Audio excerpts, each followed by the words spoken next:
The following program is an original production of WYCC PBS Chicago. Closed captioning for the professors is provided in part by the Clifford Law Offices, a personal injury and wrongful death law firm in Chicago. Charter schools are often hailed as the answer when public schools are failing. But are they really any better than traditional public schools? We'll talk about the pros and cons of both on today's edition of The Professors.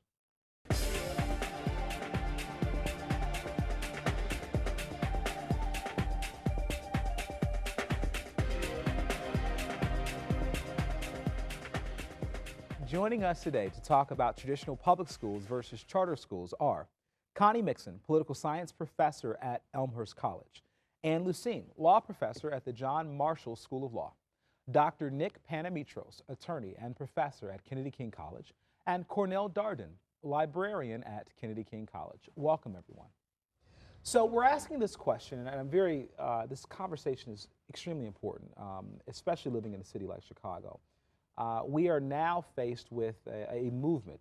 Since 1991, charter schools have really been the alternative for many people to the traditional public school system. There are 5,600 charter schools in America, and there are 41 states that are using them.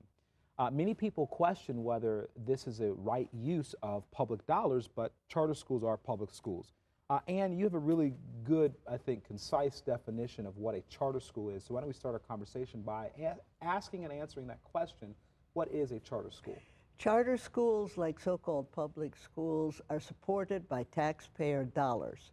They are just different in that they are supposed to achieve certain ends. And if they don't have that clause in that you have to achieve certain ends, you have to do certain things, then they are no longer given that particular charter. Okay. That's what started it in Minnesota, and they've completely changed since then. Okay. Yeah, in Illinois, we've had charter schools since 1996.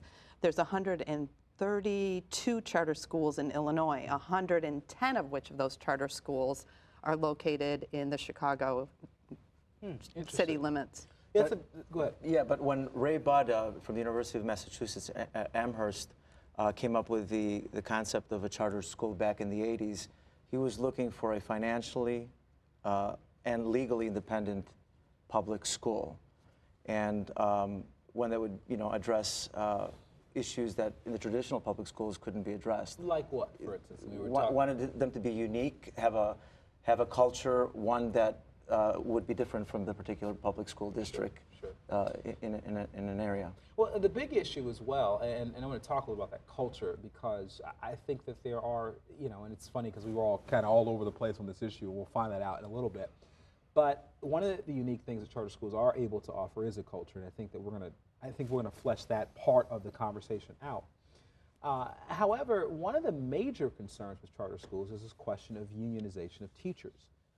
And as I understand it, charter schools, specifically in the city of Chicago, are not allowed to have unions whatsoever, period. There has been some effort to organize teachers at charter schools, but that's a very small effort. There are about 12% of charter schools that are unionized. So as teachers, professors here, I know we're concerned about this union issue, and that seems to be a really big part of the backlash against charter schools. Well, like I said, the financial and legal independence or autonomy is a part of that they wanted to be able to create that culture and not be influenced by so many extrinsic elements. Sure. What do you mean by a culture? A culture of how the students learn, how innovative. That's a different way of doing it. You're not just talking about a culture. Well, something that's unique and innovative. I think that's the concept of a charter school. It's almost like you're supposing that charter schools are better than public schools. And I would argue that there are really good public schools and there's really good charter schools. Absolutely. And there's really bad public schools and there's really bad charter schools. Yeah. And charter schools are not the silver bullet that are going to solve the issues with education in the United States. But they're part of this whole neoliberal agenda in the United States that values private over public, that we assume public is bad and private is good.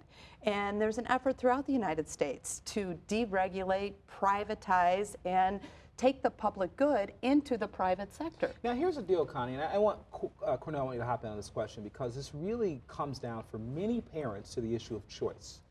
the charter school movement is being framed as a conversation of school choice. The voucher movement, which is way behind the charter school movement in terms of effectiveness in the country, is being framed as a conversation of choice. I know that you're someone that probably looks at education within the model of choice primarily. Why don't you speak to why that is an issue you care about? I think choice is probably the most fundamental thing when it comes to this issue. Charter schools provide that choice for parents. What if the charter school won't take your kid? Do you have a choice? No, you don't, and I think that's one of the issues with charter schools. But I don't think that converting all the public schools to charter schools will necessarily make things better. Yeah. But I do feel that that choice is very important. It's not a choice if they're not taking your child. Yeah, but Ann, that argument though, I hear it and I understand it, but look at the flip side of the argument. So, okay, so the quote-unquote elite school won't take your kid.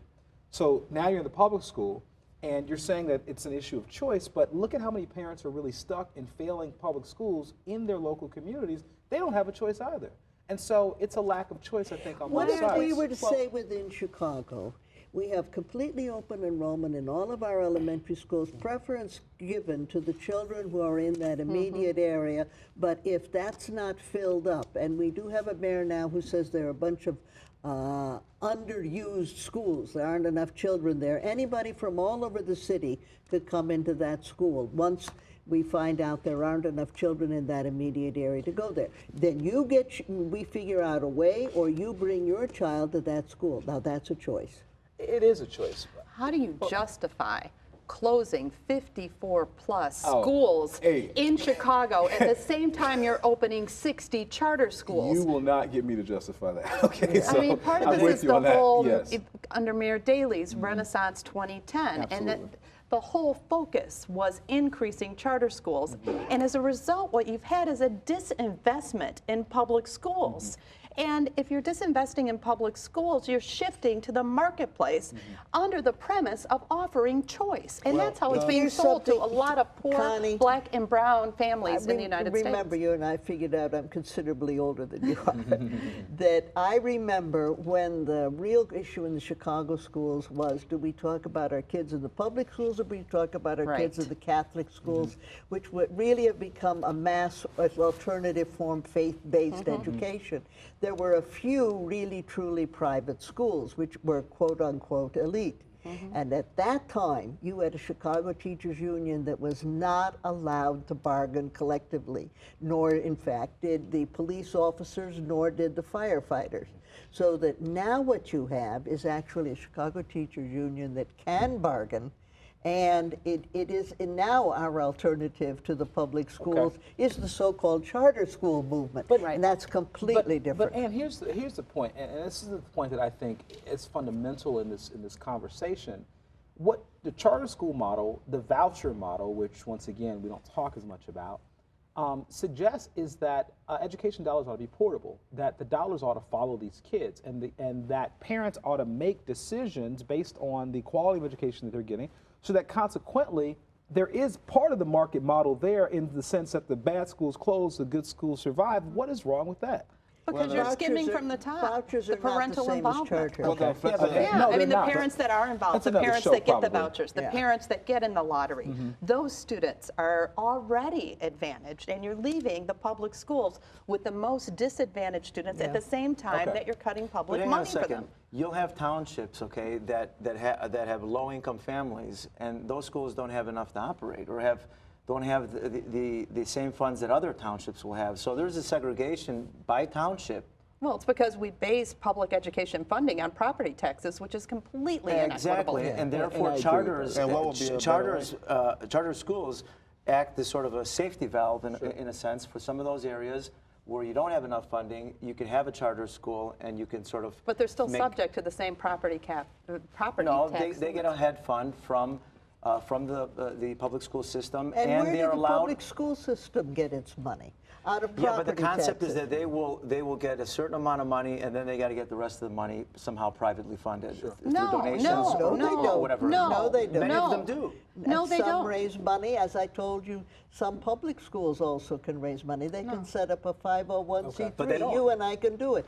Many of them do. It's, You'd be amazed it's how called the many. equalization formula in the state of Yeah. Illinois, and it's based on property taxes, and that sets the funding per pupil, Yeah. per I mean, I've student, seen depending that on the happen. area that they live. Yeah, and- Charter and- schools are subject to the same formula that public And, schools and are. we know that Illinois does not fund its schools equitably anyway, and we understand that, and we rank 40 And out you of 50 know in what? that area. Everybody inveighs against it, and everybody wants to keep it the same way. Yeah, I mean, charter- Every time we try to change it, we discover the No, Chicago you're right. public schools get You're more right. money than the suburbs from the state. Right. And every time we say, okay, if you take more money from the state, less money from local property taxes, what you end up is, I want to keep my local schools. And I think, and I think this is the real problem in this debate, and I actually want to agree with you on what you said. Yes, education. Can't believe it, right? Here's the point: education is not just about dollars, right? The schools that do well, the students that do well, it's not evenly lined up based on which students get the most money, right? Matter of fact, our nation spends more money per pupil than any other nation in the world. We spend on an average of $10,000 per pupil. The average in the world is about $6,000 to $7,000. That's the average in the world. That's Yes. not Western Europe. Okay, but here's the point. The point overall is that money does not consequently only make a good student, right? Money's not the only determining factor. What researchers have suggested, and I think this is very clear, and the Obama administration has now put $275 million on the table for this particular initiative. They doubled what they were doing before. Family engagement, parental involvement, parental engagement is that golden variable there that really just differentiates between a good student and a poor You student. cannot separate schools from socioeconomic factors as well. The level of poverty. Chicago public schools, 80+% of the students are getting free lunches, which would then put them in the category of being in poverty. I mean, Yeah. I agree with you, Ted, though, what you're talking about. With private school, if you look at a private school versus a public school, many times the private schools in the same area are operating with a lot less money, but the fact that these families want to scrounge, save to get these students in, say, Catholic school or private school. No, it's that stay out of Catholic schools. Why stay out You're of getting Catholic into schools? religious schools. I'm saying Hey, a I'm a parochial product school. of Catholic schools. I should rephrase, parochial school. yeah, but Catholics have a monopoly on that And I'm a business. product But of Catholic schools, and I'm offended by that. it is a bunch of people that are parents that are really that interested in their kids' child's education that they're willing to make that sacrifice. And so, So How do we you have put a value? system of haves and have-nots. right, and so you are Why is it skimming haves off the and top in a certain have-nots? way. Can you explain that, Connie? Because what she's suggesting, I hear, is that the parents that are engaged are going to put their students in the best schools possible. Those that can afford it are going to do that, and then everyone else is left behind. Why does it have to be the best schools, just in a school that they feel is Because they're going to working go towards for the the best goals? ones, but I don't think there's anything necessarily wrong Right, with that. I right. mean, What's wrong with that? my parents, my father went to a Catholic school. When, and they were not wealthy, and they were on the south side of Chicago, and it changed the trajectory of his life. I went to Catholic school. My brother went to Catholic school, and it was something that really helped us to, in a lot of ways. And that's why when we talk about this intangible sort of moral, this ethos, this overarching theme of education that connects everything, that is what I think some of these schools are able to provide that maybe the public schools are not doing as good of a job connecting all the pieces together and giving a consistent, congruent educational experience. I think that parental involvement is the most critical aspect, because when you look at charter schools, parents have to go and sign their kids up for these schools as opposed to just going down to the local public school. So when you add that factor in, you see that charter schools tend to do better based on that parent involvement. But when What is the parent involvement? Registering the kid? well, yeah, seeking that better No. educational You go opportunities. register the kid. That's not parental involvement. Well, and Actually, it is. even if you've got the parental involvement, what happens if you don't win the lottery to get into the charter school? Well, There's no evidence that charter schools on the whole are performing any better than public schools. But it's still the choice. The parents perceive them as performing better. They're looking, they're shopping around. I mean, Even if they don't, What they do get they on do waiting when their lists. child is expelled from the charter school? That is a Or kind the of a negative. fine, you or the know. fines are Yeah, I so think high it's a big for negative if your discipline. kid gets expelled, don't you? Definitely. But I would think that parent would still be shopping around and still be in the market to provide their student with the best There was education just a whole possible. expose in the Chicago Reader about students that are having to leave charter schools because they can't afford the fines. They're being fined, you know, $100 for having untied shoelaces or not having their shirts tucked in. And this is a way of siphoning out students from the charter schools and sending them back to the public schools. So the charter schools are Connie, only no. working with the best students. Connie, you mean that you're telling me that discipline in these schools is a way of siphoning When you're out? fining them, when you are fining Then them. what's wrong with the kids tucking their shirts in? I mean, I understand what you're saying, but part of the culture that CPS is battling Right. against is a culture of undiscipline. And charter schools, Absolutely. urban Okay. prep is a great example of Ted, this. It's not just a matter of undiscipline. It's a part of it. If a child flunks, he has to repeat it and he has to pay. Okay.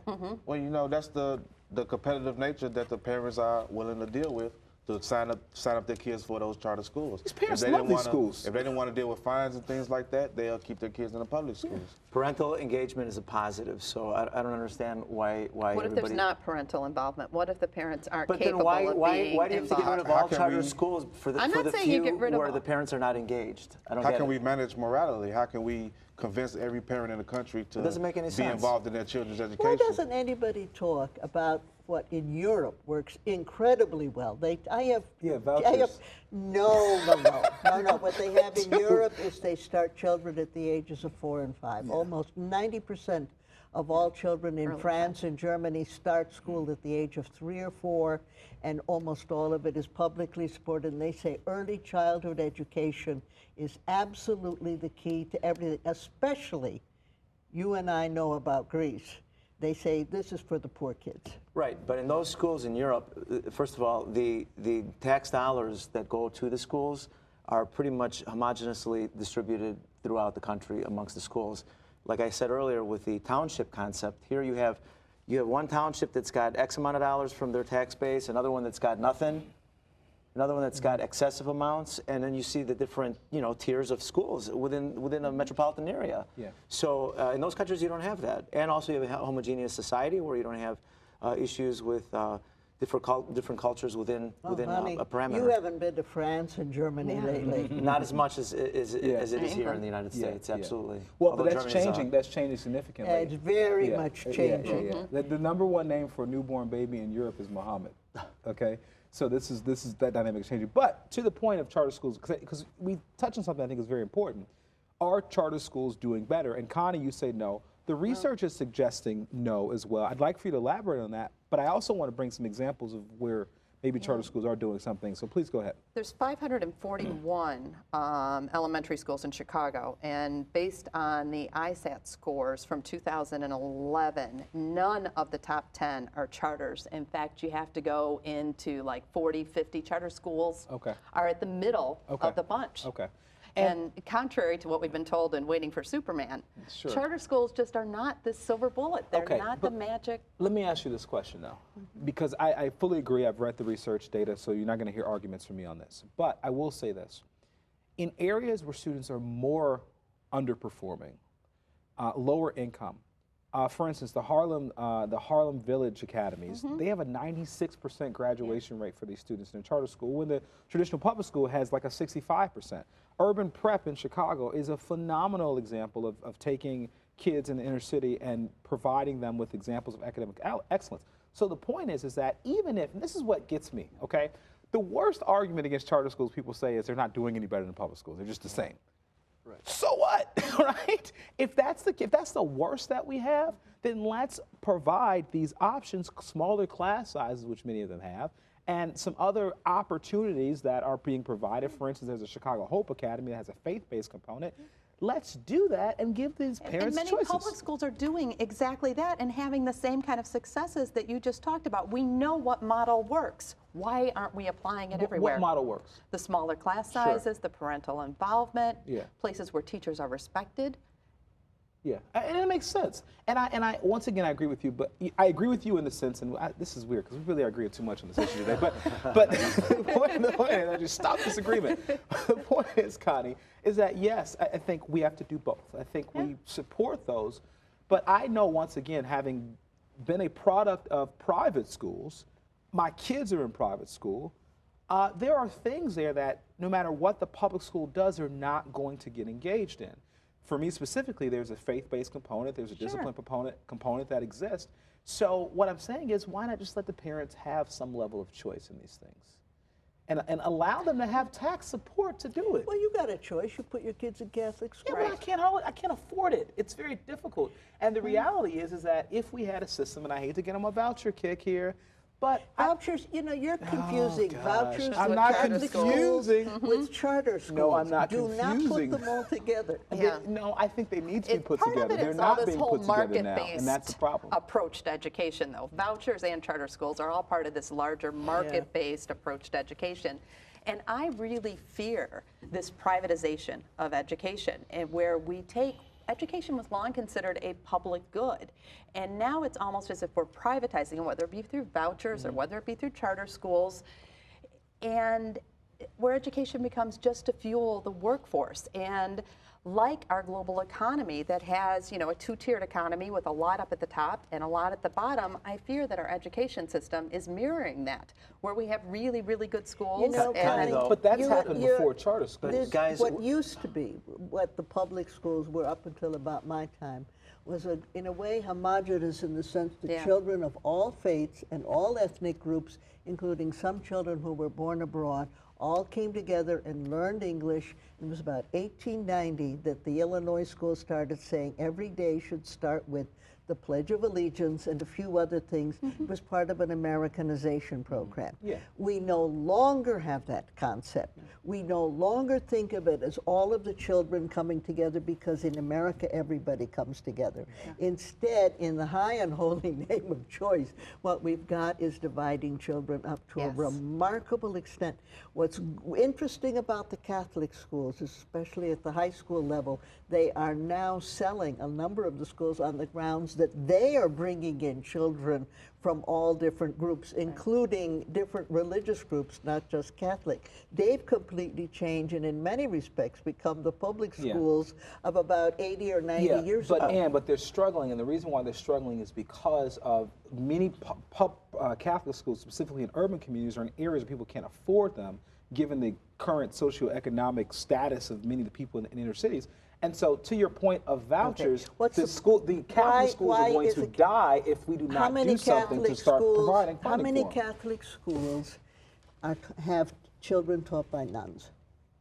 I don't know. I mean, I went to Catholic school. I never got taught by a nun. So I mean, what you ended up with. Did I miss something? Was that? Should I go back and get my money back? I'm the oldest person here. You no longer have nuns in the Catholic schools, and what you've got now is what is a growing tax credit system if you put your child in a non-public school.